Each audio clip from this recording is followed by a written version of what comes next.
আমার চ্যানেলে এর আগেও নিরামিষ রান্না তো অনেকেই দেখেছেন, আজকেও তেমনি একটা নিরামিষ রান্না নিয়েই আমি চলে এসেছি। নমস্কার, আমি মধুশ্রী। আপনাদের সবাইকে স্বাগত আমার চ্যানেল মধুশ্রীস ওয়ার্ল্ডে। তাহলে চলুন আজকের রেসিপিটা শুরু করা যাক। আলু আর ওলটা আমি আগেই ডুমো ডুমো করে কেটে রেখেছিলাম। এখানে আমি কড়াইয়ে দিয়ে দিয়েছি সাদা তেল, আর আমি আলুটাকে আগে একটু ভেজে নেব।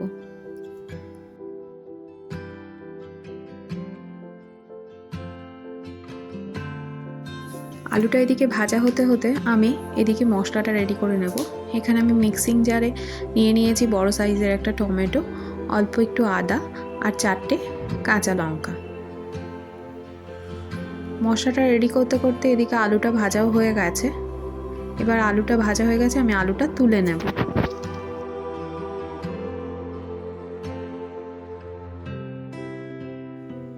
এরপরে কড়াইয়ে আমি 2 চামচ সর্ষের তেল দিয়ে তার মধ্যে দিয়ে দিলাম 1/2 চামচ পাঁচফোড়ন।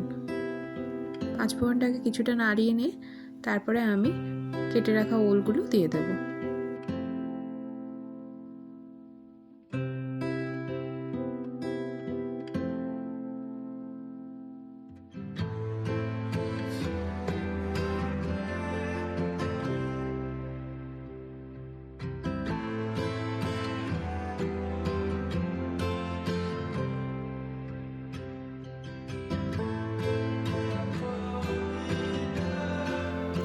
ওলটাকে এদিকে ভাজতে দেব, আর এদিকে আমি সেই টমেটোর পেস্টটা নিয়ে নিয়েছি। তার মধ্যে আমি কিছু শুকনো মশলা অ্যাড করে নেব। এখানে আমি অ্যাড করে নিলাম 1/2 চামচ ধনে গুঁড়ো, 1/2 চামচ জিরে গুঁড়ো, 1/2 চামচ হলুদ গুঁড়ো আর 1/2 চামচ কাশ্মীরি লঙ্কা গুঁড়ো। এটাকে ভালোভাবে মিক্সড করে নেব।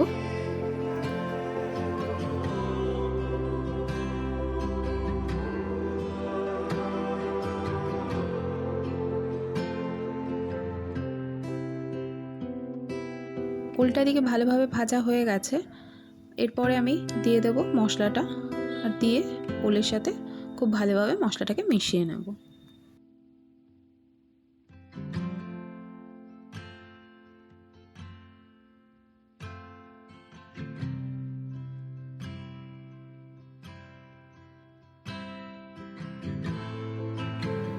ভেজে রাখা আলুগুলো আমি এখানে দিয়ে দিচ্ছি।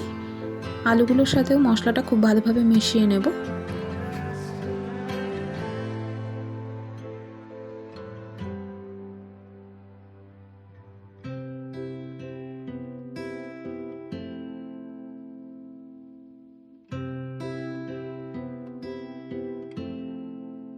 মশলাটা খুব ভালোভাবে কষিয়ে নিয়েছি।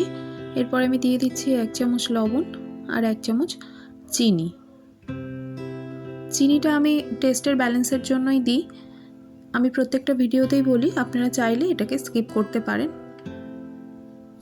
চিনি আর লবণটা আমি খুব ভালোভাবে মিশিয়ে নিচ্ছি, নিয়ে আবারও সবজিটাকে একটু ভালো মতন কষিয়ে নেব।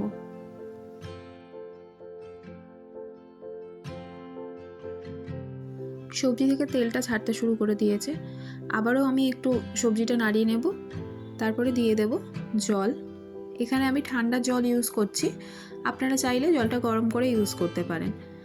আর আমি একটু পরিমাণে জলটা বেশি দিচ্ছি, কেন কি আমি ওলটা আগে সেদ্ধ করে নিইনি। আপনারা সেক্ষেত্রে চাইলে ওলটা আগে একটু সেদ্ধ করে নিয়ে তারপর রান্না করতে পারেন। আমি যেহেতু একবারেই সেদ্ধ করব, তার জন্য আমি জলটা একটু পরিমাণে বেশি দিয়েছি। আর ওলটা সেদ্ধ হতে একটু টাইম তো লাগে।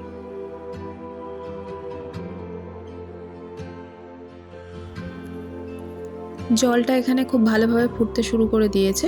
এই সময় আমি ঢাকা দিয়ে গ্যাসের ফ্লেমটাকে লো করে কিছুক্ষণের জন্য রান্না হতে দেব।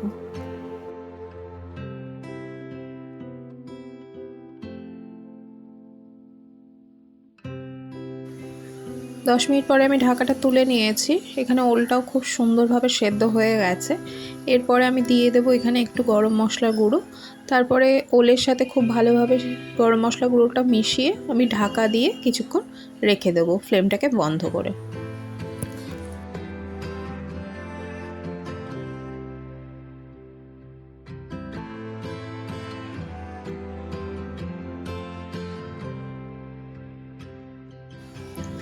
আজকের রান্নাটা আমার কমপ্লিট।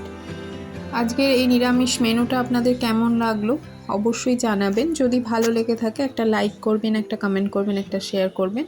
আর আমার চ্যানেলে নতুন হয়ে থাকলে আমার চ্যানেলটা সাবস্ক্রাইব করার অনুরোধ রইল। সবাই ভালো থাকবেন। টাটা।